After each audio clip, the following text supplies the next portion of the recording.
Hi YouTube, welcome back to my channel and Fragrance Friday. Probably the last Fragrance Friday before Christmas because I'm going to be doing something slightly different in December. More about that this weekend, but possibly a kind of little Advent calendar reveal every day in December. So that will kind of throw the usual schedule out a little bit.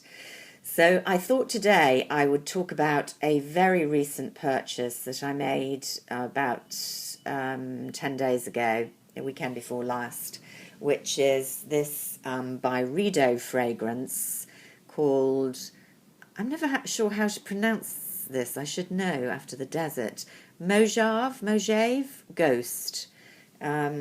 Now, this was kind of an impulse buy. I was out fragrance shopping with my mum, really, and we were looking in Liberty's, which has a wonderful selection in London of niche fragrance brands and unusual perfumes that you read a lot about that are quite difficult to get hold of, particularly older fragrances.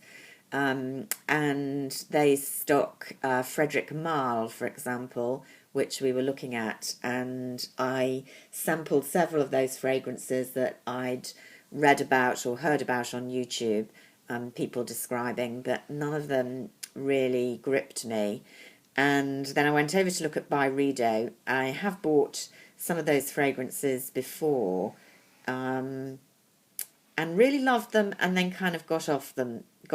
It's a funny line for me, but I sprayed this one on and really, really loved it. Kept kind of coming back to it all that day, and so the next day I caved and bought a bottle. So let's have a look first of all at the gorgeous design and packaging. This is, as I say, a niche brand by Byredo, a Swedish guy, I think, not from a particularly perfume background, a design and business background, got into making candles and then unisex fragrances. So I think nearly all the fragrances in the line are supposed to be unisex, apart from one or two. I think there's one he made for his mother. It's a very recent house. I think they started in about 2005, 2016, so only about 10 years in business. As I say, Swedish, but effectively produced in France. And I think it combines this kind of very sleek aesthetic, which is reflected in the packaging, but also reflected in the fragrances, which are often quite, I'm going to say sharp, clear, clean, even when they're from kind of different groups. So, you know, it might be a floral, it might be a woody. They all have that kind of clean edge, uncomplicated. That's not to say that the actual mix isn't quite complicated, but they're unfussy, and some of them are very haunting. Most of them are quite strong, I think, and this is why I think it's possible to really be obsessed with the fragrance, wear it a lot, and then slightly go off it, because I don't think in many ways they're very subtle fragrances, even though they're very clearly different from mass-produced fragrances, if that makes sense. So I was going to just show you the packaging, which is always this black and white, which, I mean, it's not the first brand to have done it. I always think of Joe Malone, but more cream and white, cream and black, but I think it's very effective and looks very nice. Come in the boxes that are often, I think, quite different, but different in the designs, but the same kind of black and white. And it's very stiff to get into. And then there you go, just an ordinary but substantial box. And then all the bottles, they come in, is this 50ml? Yeah, 50ml and 100ml, and they're expensive. 50ml is, I'm going to say £70. Might have been more than that, actually. and 100 ml is definitely £130.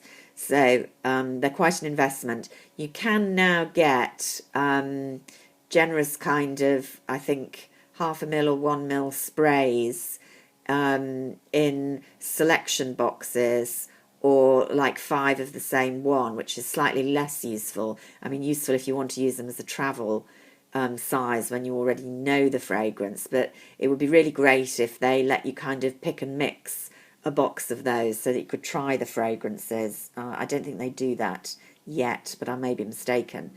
So what did I like about this one? Well, let me tell you, it's described as a oriental floral. I don't quite agree with that. To me, it's definitely a woody floral.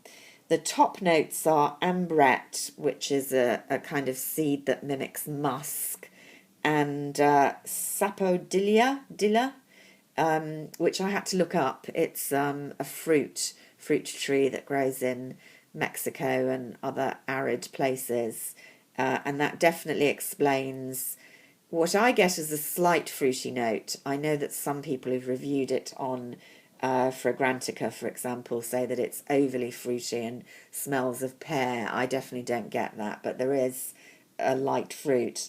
And then the middle notes are violet, sandalwood and magnolia, and I definitely get sandalwood, but in a very nice, creamy, light way.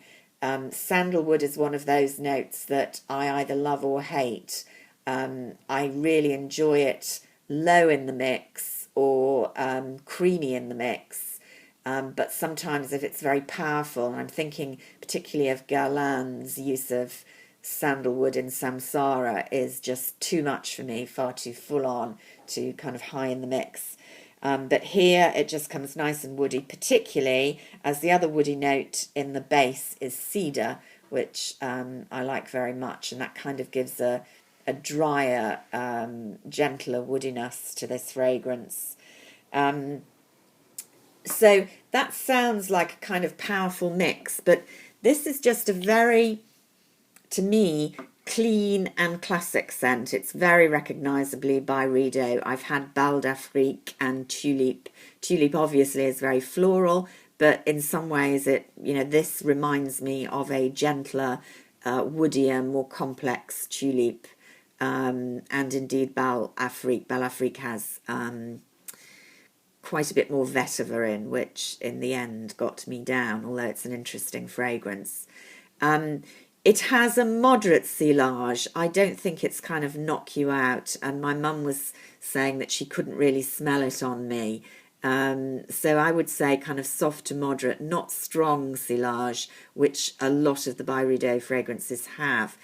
And because of that, I think it's much more suitable for like a work situation where you don't want to be knocking people for six with your fragrance, but you want to smell nice when they're in close proximity. And this one definitely does that. I'm going to have a little spray. Moderate last, quite an unusual last in that, I can smell it very strongly for a while when I wear it, and then I think, oh, it's worn off quickly, and I can't smell it, and then it comes back and I get it again later in the day, and can even smell it later on when I go to bed after showering. So it does have a good last, but I think because the silage is a bit more subtle, you're not as aware of that. So yeah, I'm really enjoying it. I think it's an all-year fragrance. I'm definitely very comfortable wearing it at the moment in quite cold weather. I don't think it's a seductive fragrance. I wouldn't wear it for, a hot evening date. It's definitely a work-appropriate fragrance or a casual fragrance. But I'm really liking it. So, yeah, I think what I would say with Byredo is they are very recognisable, all the ones I have smelled so far. It's definitely a range that I would advise you to go along, partly because of the price, and sample a few, which can be tricky. I know in London it's stocked at Harrods, at Liberty. There is a website, Selfridges as well stock it, probably other of the big department stores. It is becoming more common in the last couple of years. It's not one of those you can get much cheaper on eBay, interestingly enough. A lot of fragrances you can, I suspect, because of the kind of limited market, not so much. At the moment, there's 10% off all perfumes, I think, at Selfridges, if you were interested.